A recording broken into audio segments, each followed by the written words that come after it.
France में हो रहे एआई सम्मेलन को अटेंड करने के बाद भारत के माननीय प्रधानमंत्री मोदी जी अमेरिका यात्रा पर जा रहे हैं। ट्रंप के प्रशासन संभालने के बाद ही अमेरिकी राष्ट्रपति और भारतीय प्रधानमंत्री की यह पहली आधिकारिक तौर की यह मीटिंग होने वाली है। इस मीटिंग में ऐसा माना जा रहा है कि जो भारतीय प्रधानमंत्री है वो यहाँ पर भारत के टैरिफ संबंधी मुद्दों को ट्रंप प्रशासन के सामने रखेंगे, जिससे भारत और अमेरिका के बीच होने वाले ट्रेड वॉर और टैरिफ वॉर को भविष्य में रोका जा सके। अमेरिका जो पहले ही कई बार ये बात बिल्कुल क्लियर कर चुका है कि वह यहाँ पर दुनिया में किसी भी देश में जहां पर भी अमेरिकी सामानों पर टैरिफ लगाया जा रहा है या अमेरिकी प्रोडक्ट को यहाँ पर इंपोर्ट ड्यूटीज का सामना करना पड़ रहा है, वह उन देशों को नहीं छोड़ने वाला। और ऐसी सिचुएशन में अमेरिका ने अभी हाल में चाइना के ऊपर जो है वो यहाँ पे टैरिफ हाई लगा दिया है। साथ में वो वार्न करता है कि यहाँ पर चाइना और इंडिया ये टैरिफ किंग कंट्रीज है। तो ऐसे में क्या भारतीय प्रधानमंत्री की अमेरिकी यात्रा हमारे टैरिफ के कुछ कंसेशंस को लेकर आएगी और यहाँ पे ये दोनों के बीच में ये टैरिफ वॉर या ट्रेड वॉर के क्या होने के आसार है या इसे रोका जा सकता है? अगर ये टैरिफ वॉर की सिचुएशन बनती है तो भारत की ओवरऑल इकोनॉमी पे इसके क्या असर होने वाले हैं, समझेंगे हम आज के इस वीडियो में। नमस्कार दोस्तों, मेरा नाम सोनम पाठक है। आप सबका मैं चहल एकेडमी के इस प्लेटफॉर्म पर स्वागत करती हूं। अभी की खबर ये है कि अभी हमारे प्रधानमंत्री मोदी जी अमेरिका यात्रा पे जाने वाले हैं, जहां पर वो ट्रंप प्रशासन से मिलकर यहां पर टैरिफ के बारे में अपनी बात रखने वाले हैं। इन खबरों की हम यहां पर बात माने तो यहाँ पर सबसे पहले बात क्या है कि इंडिया जो है प्लान कर रहा है कि कहीं ना कहीं टैरिफ को कम करके यूएस के साथ अपने ट्रेड टाइज को, अपने व्यापारिक संबंधों को वो यहाँ पर उसको मजबूती से आगे बढ़ा सके। ये कैसे किया जा सकता है? सिंपल सी बात है, यह तभी हो सकता है जब यहाँ पर दोनों देशों के बीच में एक ट्रेड को लेकर सहमति बने, क्योंकि अगर ऐसा नहीं होता है और अगर ये टैरिफ की सिचुएशन कंटिन्यू रहती है तो इससे बहुत सारे सेक्टर्स अफेक्ट होने के चांसेस है। चाहे हम बात करें मेडिकल सेक्टर की, डिफेंस सेक्टर की, इलेक्ट्रॉनिक की, ये सारी चीजें जो है वो अफेक्ट हो सकती हैं। इसीलिए मेजर ऑब्जेक्टिव यही है कि किसी तरीके से यहाँ पे क्या हो, ट्रेड टाइज को बढ़ाया जाए। यूएस की अगर हम यहाँ पर अभी क्या है, इंडिया और यूएस का जो ट्रेड होता है उसमें इंडिया सरप्लस की सिचुएशन में रहता है। लगभग 32 यहाँ पर बिलियन डॉलर इंडिया का ट्रेड सरप्लस होता है जब वो अमेरिका के साथ ट्रेड कर रहा होता है। पर अब यहाँ पे बात हो रही है कि कोई बात नहीं, यूएस के भी एक्सपोर्ट को बढ़ाया जाए सो दैट दोनों के बीच में ट्रेड टाइज को स्ट्रेंथन किया जा सके। और इसी के लिए ऐसा माना जा रहा है, जो डिप्लोमेटिक जो यहाँ पे जो चीजें समझ में आ रही है वो ये है कि कहीं ना कहीं इन चीजों पे, इन मुद्दों पे बात करने की कोशिश की जाएगी सो दैट यहाँ पे जब हमारे प्रधानमंत्री जी जब वहां पे डायरेक्टली अपने फ्रेंड ट्रंप के साथ जब बैठेंगे तो इस मुद्दे पर यहाँ पर दोनों आमने सामने बहुत डिटेल में व्यापक तौर पर अपनी चर्चा कर पाएंगे। लेकिन ध्यान रखिएगा, गवर्नमेंट ने ऑल दो इसके संदर्भ में कोई ऐसा कुछ ऑफिशियली जो है यहाँ पे बयान नहीं आया है। यहाँ पे यही बात हो रही है कि दोनों क्या करेंगे, यहाँ पे दोनों के बीच में जो भी मुद्दे आ रहे हैं उनको यहाँ पर कहीं ना कहीं सुलझाने की कोशिश की जाएगी। ट्रंप एडमिनिस्ट्रेशन का जब फर्स्ट यहाँ पर टाइम चल रहा था, जब इससे पहले के वो रूलिंग में थे, तब वहां पे इंडिया और यहाँ पे यूएसए के बीच में एक मिनी ट्रेड डायलॉग करके जो है वो चीजें आगे बढ़ी थी। ऑल्दो बाइडेन के प्रशासन के टाइम पर उस चीज में थोड़ी कमी आई, लेकिन अभी दोनों अगेन यहाँ पर बात करने वाले हैं। आखिर क्या जरूरत है यहाँ पर इंडिया और यूएसए के ट्रेड को और ज्यादा स्ट्रेंथन करने की, दोनों अपने ट्रेड को और आगे बढ़ा पाएं, ऐसी जरूरत क्या है? देखिए, सबसे बड़ी बात जरूरी है कि इंडिया यहाँ पर डेवलपिंग कंट्री है। थर्ड वर्ल्ड में, यहाँ पे थर्ड वर्ल्ड में हम कहते हैं कि तीसरी दुनिया के देशों के हम नेता के तौर पर है, तो वहीं अमेरिका इस पूरी दुनिया के नेता के तौर पर या पूरी दुनिया के मुखिया के तौर पर जाना जाता है। पूरी दुनिया का यहाँ पर जो है वो सबसे बड़ी इकोनॉमी वाला देश है। इस देश के साथ ट्रेड जो है वो हमारे पास्ट के भी हम एक्सपीरियंसेस देखें तो ऑल दो हमारे जो है वो काफी ज्यादा मजबूत जो है रहे हैं। इंडिया और यहाँ पर पर अमेरिका का ट्रेड जो है लगभग 118 बिलियन डॉलर का है, राइट ना। उस 118 बिलियन डॉलर में हमारा 32 बिलियन डॉलर जो है वो हमारे सरप्लस में होता है।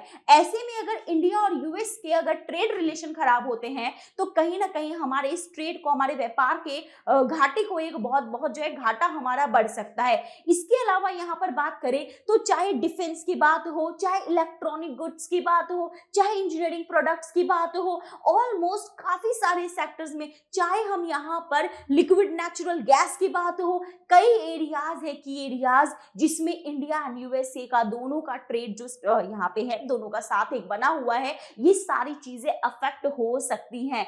तो यहाँ पर क्या हो रहा है, ये चीजें अफेक्ट हो क्यों सकती है, इसकी कहानी की शुरुआत तो एक्चुअली ट्रंप एडमिनिस्ट्रेशन के फर्स्ट फेज से ही शुरू हो जाता है। ये फर्स्ट फेज जब यहाँ पर ट्रंप जब सत्ता में आते हैं और वो ये कहते हैं कि यूएसए के ऊपर यहाँ पर क्या है कि जो बाकी जो कंट्रीज हैं जहां पर भी यूएसए को ट्रेड करके नुकसान हो रहा है, उन कंट्रीज के सामान जब हमारे यहाँ आएगा तो हम उस पर टैरिफ लगाएंगे। और इसी सिचुएशन में यहाँ पर वो चाइनीज प्रोडक्ट पे भी इस बार भी जब वो सत्ता अपनी संभालते हैं तो चाइनीज प्रोडक्ट पे भी 10% का जो है वो टैरिफ लगा देते हैं।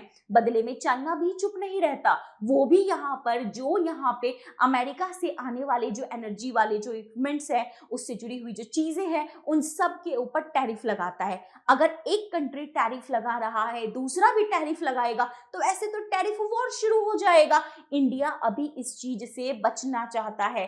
क्यों? क्योंकि यहाँ पर कहीं ना कहीं ये चीज जो है आगे लॉन्ग टर्म में जो वर्ल्ड है, वर्ल्ड को यहाँ पर जो है पूरे विश्व में जो है वो इससे रिसेशन, डिफ्लेशन जो है वो आ सकती है, मंदी की सिचुएशन बन सकती है, देश की जो है, दुनिया की इकोनॉमी जो है वो यहाँ पर क्या हो सकती है, इनसे उनका संकुचन हो सकता है, जिससे कहीं ना कहीं वर्ल्ड की जो इकोनॉमी है उसमें हमें डिक्लाइन देखने को मिल जाएगा। क्योंकि सब देश एक दूसरे के साथ ऐसे तो कोई ट्रेड हो ही नहीं पाएगा, सब एक दूसरे के ऊपर टैरिफ लगाते रह जाएंगे। So what about the globalisation? Globalisation हम क्यों लेकर आए थे, क्यों यहाँ पर उसको इतना विस्तार दिया था कि पूरी दुनिया में ट्रेड का, यहाँ पे गुड्स का एक फ्री फ्लो हो सके। बट फ्री फ्लो क्या ऐसे हो पाएगा? तो इंडिया का भी यही कंसर्न है कि क्या हो, इस टैरिफ वॉर को कैसे रोका जा सकता है सो दैट पूरी दुनिया का जो सप्लाई चेन मैनेजमेंट है, पूरी दुनिया में जो यहाँ पे free flow of goods and services है, उसको कहीं ना कहीं यहाँ पर मेंटेन रहने दिया जाए, उसमें किसी तरीके का यहाँ पे कोई भी इशू ना हो, कोई डिस्टर्बेंस ना हो। क्यों ना हो? क्योंकि इसके इंडिया पर आगे एक लॉन्ग टर्म इम्पैक्ट्स हमें देखने को मिल सकते हैं। कैसे इम्पैक्ट्स देखने को मिल सकते हैं? अगर ये अनसर्टेनिटी होगी तो क्या होगा, हमारा ट्रेड प्रभावित होगा। ट्रेड प्रभावित होगा तो ऑलरेडी हमारा कई जगह से व्यापारिक घाटा चल रहा है, हम और घाटे में चले जाएंगे। यही सारी चीजें ना हो, इसीलिए इंडिया ने इस साल के, अभी जब हमारा बजट आया 2025-26 का, तो हमने ऑलरेडी जो है जो टैरिफ, जो ये हमारा जो रेट था वो हमने यहाँ पर कम कर दिया है। हार्ले डेविडसन जो कि बाइक अमेरिका से आती है उसके ऊपर हमने इंपोर्ट जो ड्यूटी थी उसको कम किया है। इसके अलावा जो भी हमारे ये लग्जरी कार्स वगैरह हैं, ये बाइक्स हैं, इनको कम किया गया है। जो सरचार्ज वगैरह जिन चीजों पे लगता था, ऐसे 30 आइटम्स को हमने आइडेंटिफाई किया है सो दैट हम उस पर जो है जो एक्स्ट्रा जो भी चार्जेस वगैरह है हम कर सके, और इस टैरिफ वॉर में हम यहाँ पे डायरेक्टली जो है इस टैरिफ वॉर के साथ हमें इस चीज में आगे डायरेक्टली हमें जो है वो शामिल ना होना पड़े। इसके अलावा स्टॉक मार्केट भी क्या हो गया है, बिल्कुल इस चीज को जैसे ही उसने देखा कि अगर ऐसा सिचुएशन हो रहा है, स्टॉक मार्केट में जो स्टील का जो स्टॉक था, जो मेटल स्टॉक्स थे, वो तुरंत डिक्लाइन हो गए हैं। आप कहेंगे मेटल्स क्यों डिक्लाइन हो गए? देखिए, इंडिया जो है ना वो अमेरिका को सबसे ज्यादा स्टील या फिर यहाँ पे मेटल की जो चीजें हैं वो भेजता है, और यहाँ पर ट्रंप जो है, ट्रंप एडमिनिस्ट्रेशन ने ये कहा है कि यहाँ पर इंडिया का जो स्टील या जो मेटल वाला जो मेटल जो चीजें जाती हैं उसके ऊपर वो 25% तक टैरिफ लगाएंगे। ये बात से ही यहाँ पर इंडिया का जो मेटल वाला जो डिपार्टमेंट है, जो स्टॉक जो चीजें हैं उसमें इसी वजह से हम यहाँ पे डिक्लाइन जो है वो देखने को हमें मिल रहा है। ओवरऑल यहाँ पर अगर हम इम्पैक्ट की बात करें तो लगभग इंडिया का 25 बिलियन डॉलर का जो इंजीनियरिंग एक्सपोर्ट्स है वो यहाँ पर क्या होगा, अफेक्ट होने का इसके चांसेस है। क्यों? क्योंकि 25% की जो टैरिफ है वो यहाँ पर लगाने की बात की गई है। तो यहाँ पे ओवरऑल क्या प्रयास होंगे? प्रयास यही किए जा रहे हैं कि कैसे डिप्लोमेटिक एफर्ट से इसका कोई एक सही सॉल्यूशन निकाला जा सके, जिससे इस आने वाले टाइम में इस टैरिफ वॉर से, या हम कहें आगे चलकर एक ट्रेड वॉर से, हम अपने आप को या इस विश्व को थोड़ा सा सेव कर सके। तो ओवरऑल इसके लिए और क्या मेजर्स लिए जा सकते हैं? अमेरिका नो डाउट एक फैक्टर है जिसके साथ हम ट्रेड कर रहे हैं। अगर टैरिफ वॉर होता भी है तो उसको मिटिगेट करने के लिए, फ्यूचर में उसके रिस्क को कम करने के लिए, उसके रिस्क को मिटिगेट करने के लिए इंडिया के पास क्या ऑप्शंस है? इंडिया के पास ऑप्शंस है कि भाई वो अपने ट्रेड को डाइवर्सिफाई करे, अपने ट्रेड्स को अपने डिफरेंट उसमें करे। जैसे यहाँ पर अगर वो सिर्फ एक ही मार्केट में करेगा, देखिए अगर सिर्फ एक पे डिपेंडेंसी होती है ना, एक पे डिपेंडेंसी है, वो चीज खत्म हुई, रिस्क हाई हो जाता है। अगर हम अपने रिस्क को यहाँ पर, अपनी चीजों को अगर डाइवर्सिफाई कर देते हैं तो क्या होगा, हमारा रिस्क भी तो डाइवर्सिफाई हो जाएगा। हम सिर्फ अगर चाइना पे डिपेंडेंट होंगे तो कल को चाइना हम पे, हमारे लिए इशू कर सकता है। सिर्फ अमेरिका के से हम यहाँ पर उस पर जुड़े हुए होंगे, अमेरिका इशू कर सकता है। तो कहने का क्या मतलब है कि यहाँ पर हमें क्या करना है, बाकी कंट्रीज भी ऑप्शंस में देखना है। क्यों स्टील के लिए सिर्फ अमेरिका पे डिपेंड होना?